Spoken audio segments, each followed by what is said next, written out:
Hey everybody, this is Levi Wampler with MMA Striking Coach Association.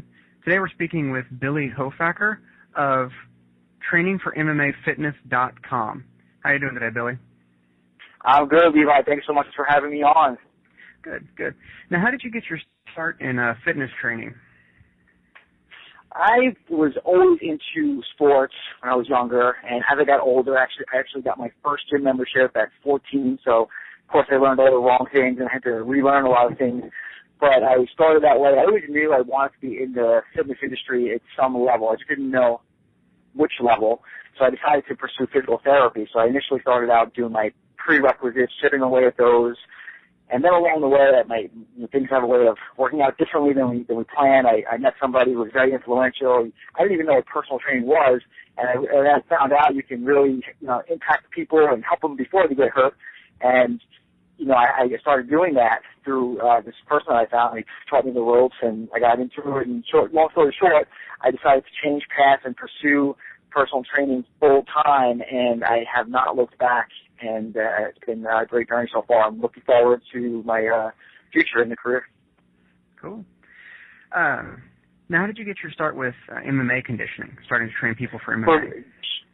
For me, that was sort of a natural progression. I've been in martial arts my whole entire adult life. I did some when I was younger, and I've been doing it for many years now, mostly Brazilian Jiu-Jitsu and MMA and Muay Thai and a little bit of wrestling, and it just been a natural progression for me. I ended up doing the personal training for years, and then I got a job managing a Brazilian Jiu-Jitsu academy, managing, teaching, so it was sort of a natural progression for me to start working with martial artists, and then I started training for MMA Fitness website, and it's been sort of a natural progression for me to merge my two passions being, fitness and martial arts. Mm-hmm.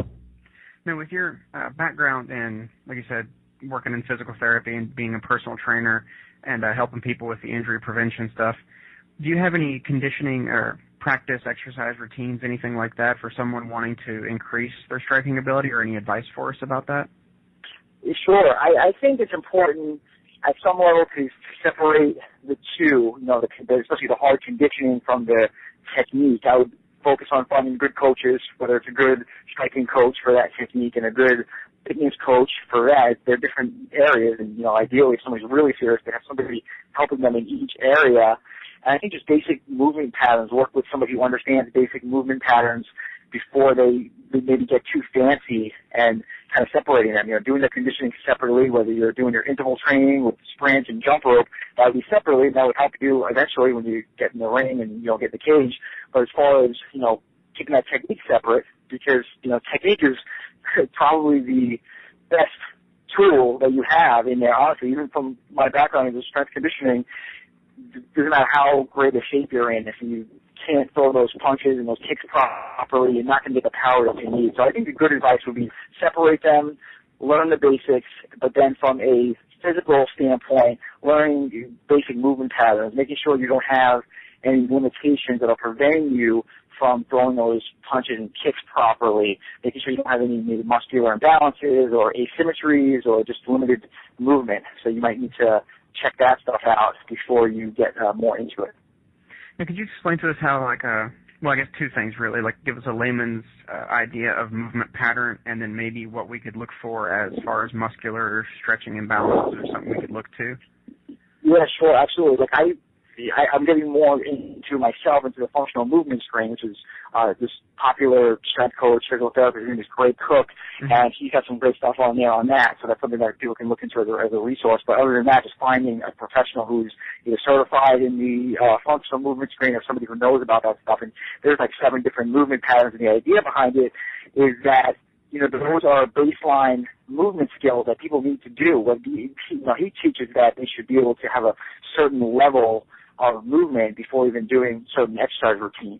So there's different protocols for that. So, a basic movement pattern might be a squat. So if you can't, just to give you an example, if you can't do a squat, you have the arms overhead squat. So if you can't do the squat without your, knees going over your toes, and you can't, you don't have the shoulder stability to hold your arms up, probably not the best idea to start sparring or something like that. So that's kind of an example of that. So and there's basic exercises to do to increase that stuff, and it's something that can be fixed pretty depending on most people, it can be fixed, even in a matter of weeks, just by doing those exercises, doing those core stabilization exercises and mobility exercises. I've read Greg Cook's book. I forget the name of it, like Athletic Body and Balance or something. But sure, yep. Yeah, there's a lot of good stuff in there for, like you say, to increase those movements for general physical conditioning.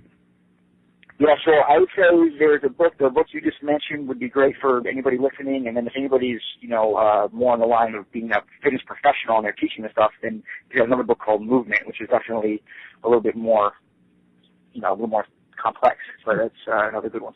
I'll have to look for that. Sure.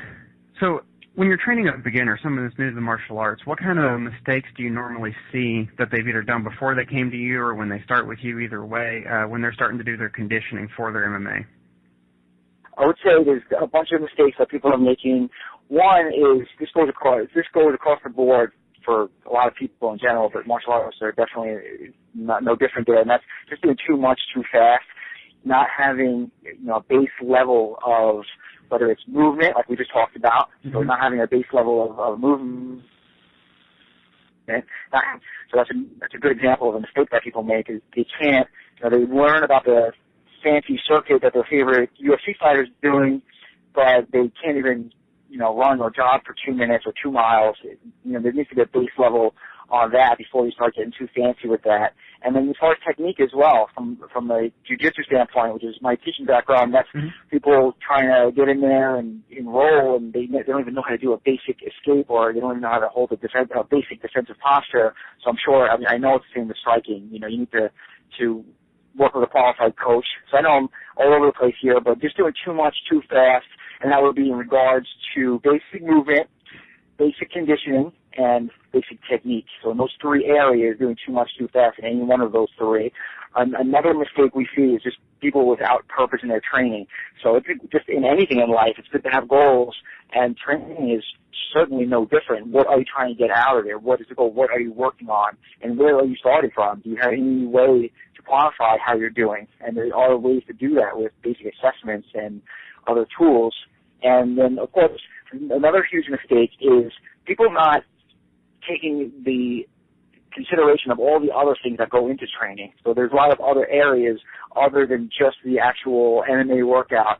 There's what are you putting into your body, and how serious are you? Are you giving yourself proper fuel so you can perform at your best?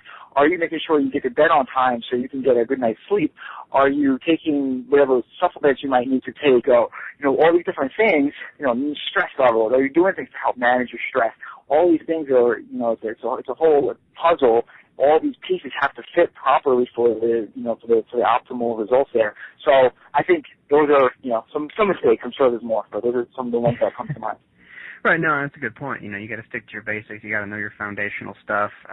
It's all, like you say, it all works together. You got to make sure everything's going into the right place. I like your analogy of the puzzle, and you got to fit it all together. Sure. Now, in your experience, what do you think the best fighters do? The best, a lot of this stuff does kind of come full circle. The best fighters are not making those mistakes. The best fighters, I think they have goals, and they are working towards those goals on a regular basis, on a daily basis. They have the mindset. I think that's probably the big difference between the best fighters is their mindset, because a lot of guys are in good shape, a lot of guys are good with the techniques, but it's the mindset of people. They love to train, they love to fight, and they really have those goals that they're working towards, and they're doing all those little things. The best guys, it's too competitive out there to not do the little things, and if you're not doing the little things, then you're going to get passed by the guys that are. So it's the guys that are doing this stuff when nobody else is watching. I have this training partner now, his name is Edgar Gillespie.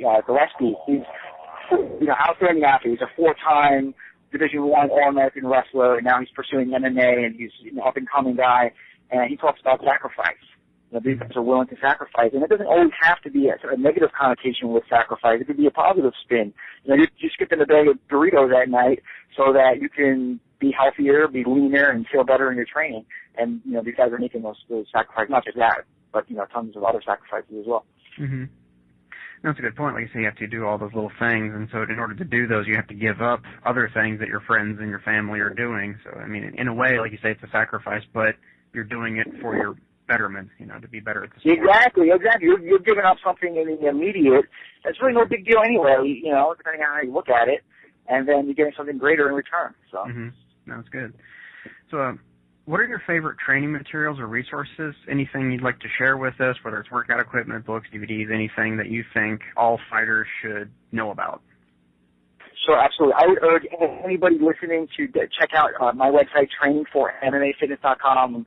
I'll be adding a ton of content and blogs and helpful workout tips and workouts and nutrition strategies and stuff like that.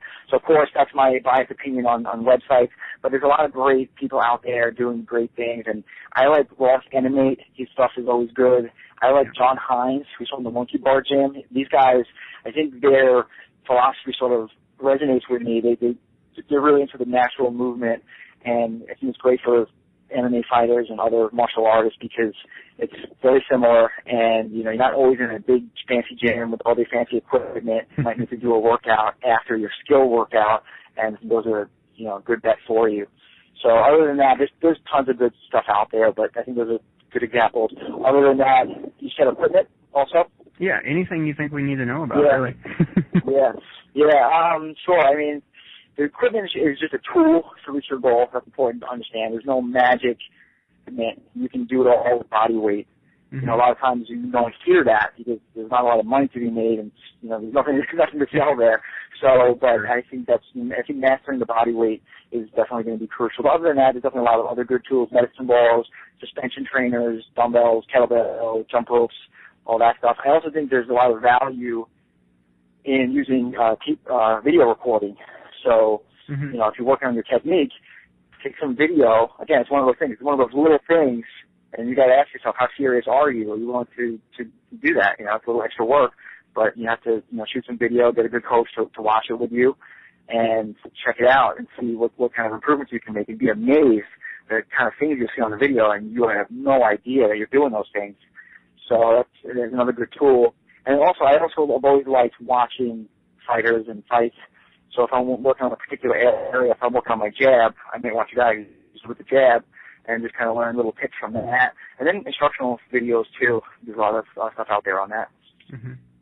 Now, I like two of your points there. Lately, when we've been doing our sparring training, we videotape it. And so you can see, all the mistakes. Because what you think you're doing and what you're actually doing in the moments aren't always the same. So that video really helps.